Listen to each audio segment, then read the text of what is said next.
In my 30+ years in journalism, it's never been more important than to highlight the world's biggest humanitarian challenges. My role is to connect readers around the world with some of the most underreported stories. The stories about people struggling to survive poverty, discrimination, or inequality. Do you know how many people are living in slavery? How about the number of girls forced into child marriage in Africa every year? Or the villages battling climate change across Asia? Or the families with no rights to the land where they live and farm? Few media organisations focus consistently on the real lives being impacted every day.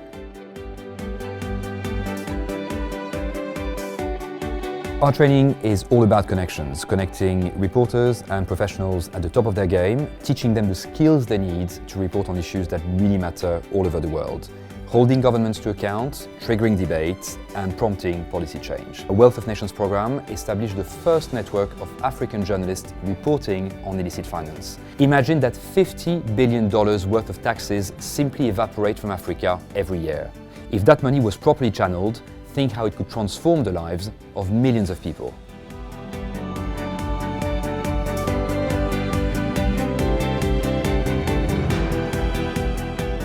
Trust law connects high-impact non-profits and social enterprises to some 800 of the world's top law firms, so these firms can take care of their legal needs for free.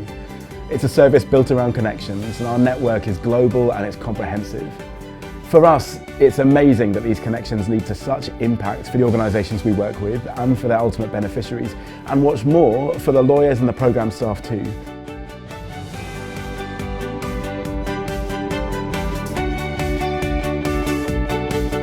The Trust Conference is a very unique gathering that brings together companies, NGOs, organizations, thought leaders, government officials, people that have an interest in fighting slavery, fighting forced labor, and advancing human rights. They all come together because they share this vision.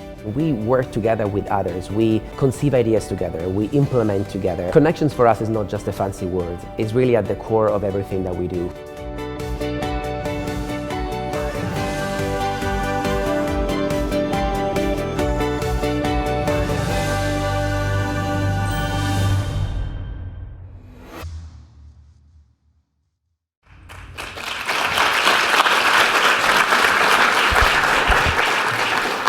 Good afternoon, everyone. I am very happy to be here with you today. It's a great mix of people, great energy, great ideas, and I want to congratulate and thank Saïd and Mohammed for having me here with you today.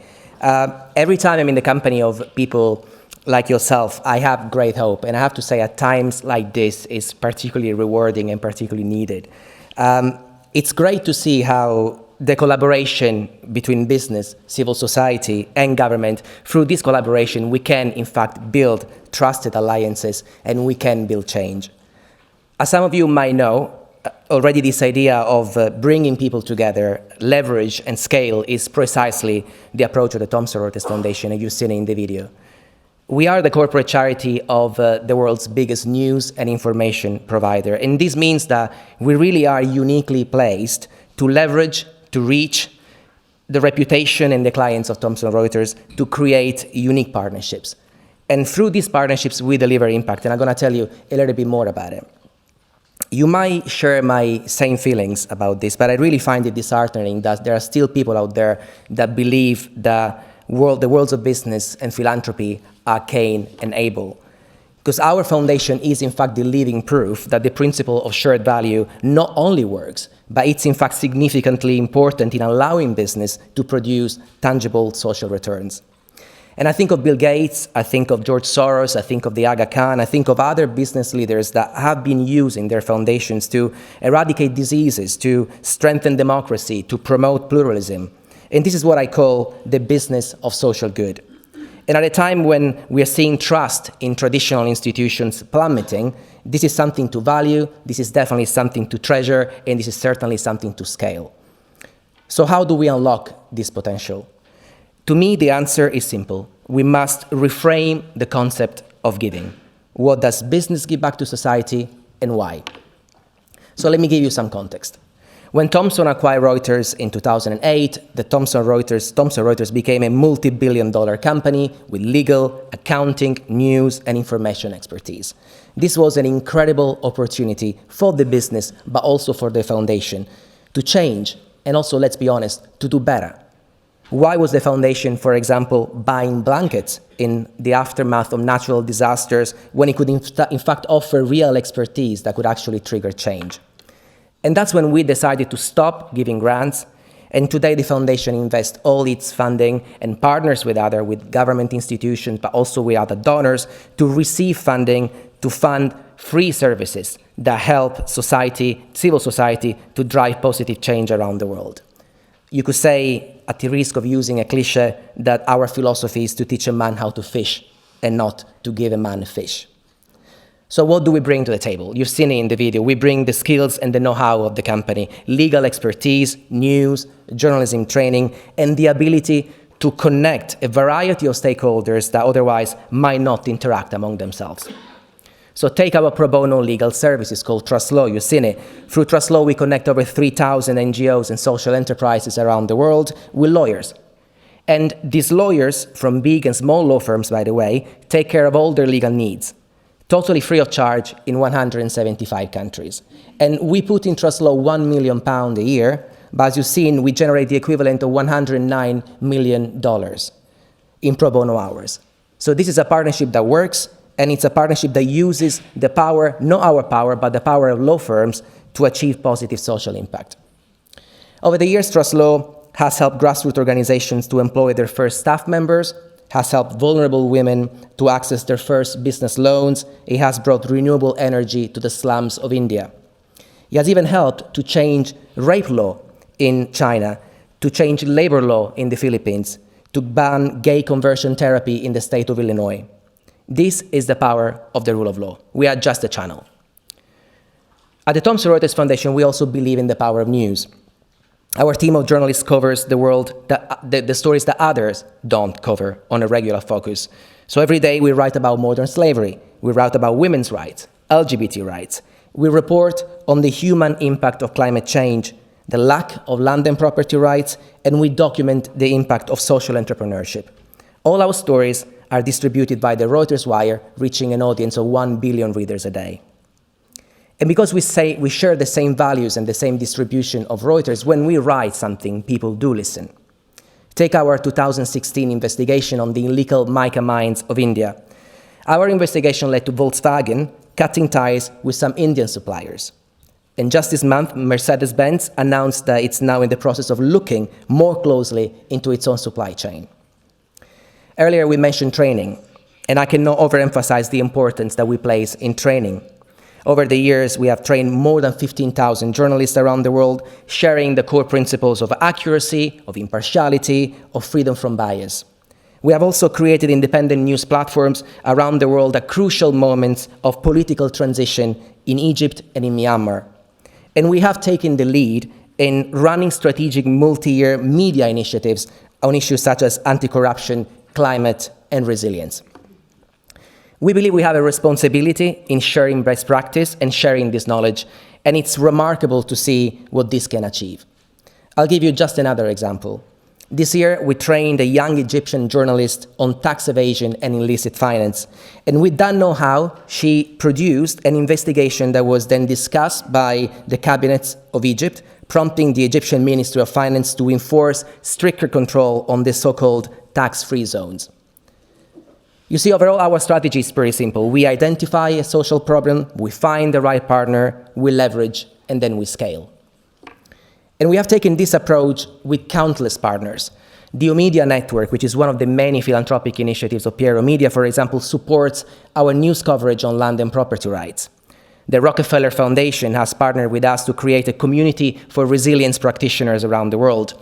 The United Nations foundations have come to us seeking to train hundreds of journalists ahead of the SDG agreements.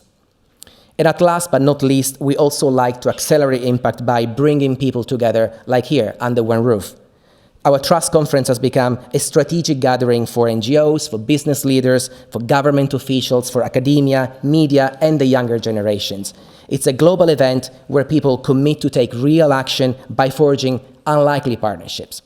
One of these unlikely partnerships is the Bankers Alliance to fight human trafficking, which was kickstarted at the Trust Conference back in 2013 by our CEO, Monique Villa, and the Manhattan District Attorney, Cyrus Vance Jr. The initiative saw the creation of a high-level working group which brought together top financial institutions, anti-slavery NGOs, and law enforcement. Why did we get involved? We got involved because it had become very clear to us that something was missing. We knew the banks had crucial data linked to trafficking, but did not really know where to look for it. We knew the NGOs could help identify patterns of suspicious behaviors, but we also knew that law enforcement was very eager to get this data to prosecute criminals driving the business of slavery. And so we brought all these people together, the NGOs, the banks, and law enforcement. They met again, and after a few months they produced a set of indicators that today are successfully used to detect and report suspicious financial activity linked to human trafficking. These indicators have been adopted by financial institutions and by the Financial Crimes Enforcement Network. And as a direct result, the Manhattan District Attorney has now reported a significant spike in the number of suspicious activity reports. In 2017, the Bankers Alliance was replicated in Europe, and its guidelines were endorsed by the Wolfsberg Group. And as we speak, these guidelines are now being adopted and used by the Financial Action Task Force. This for us is real impact. And it's impact that was made possible because we reached out and we worked together with partners who were willing to think outside the box like ourselves. We know this is our strength. Take the Stop Slavery Award, which we launched with Anish Kapoor at our Trust Conference in 2016. The aim of the initiative is to honor businesses that are making serious efforts in eradicating forced labor from their supply chains. It demonstrates that businesses can play a critical role in stopping the tragedy of modern-day slavery. In the last 2 years, we received applications from companies such as Apple, Walmart, and Marks & Spencer's, and the winners include HPE, NXP Semiconductors, Adidas, CNA, Intel, and the Co-op. Profit and positive social impact are not mutually exclusive concepts. To the contrary, the £4.5 million invested by Thomson Reuters annually into the foundation achieve much more than its face value because of valuable partnerships with people like yourselves. And on the other hand, I can tell you the number of times I've heard freshly hired Thomson Reuters employees saying that they joined Thomson Reuters because of the foundation. We know millennials want to be part of organizations that care more and they go beyond their bottom line. For big corporations, a successful high-impact foundation, it's a win-win proposition. At the Thomson Reuters Foundation, we believe in bringing business and society together as a strategy to create social value. We have gone beyond the model of corporate social responsibility. We have opened up to the world. We believe this is the way forward, and we welcome anyone who wants to join us in delivering change. Thank you.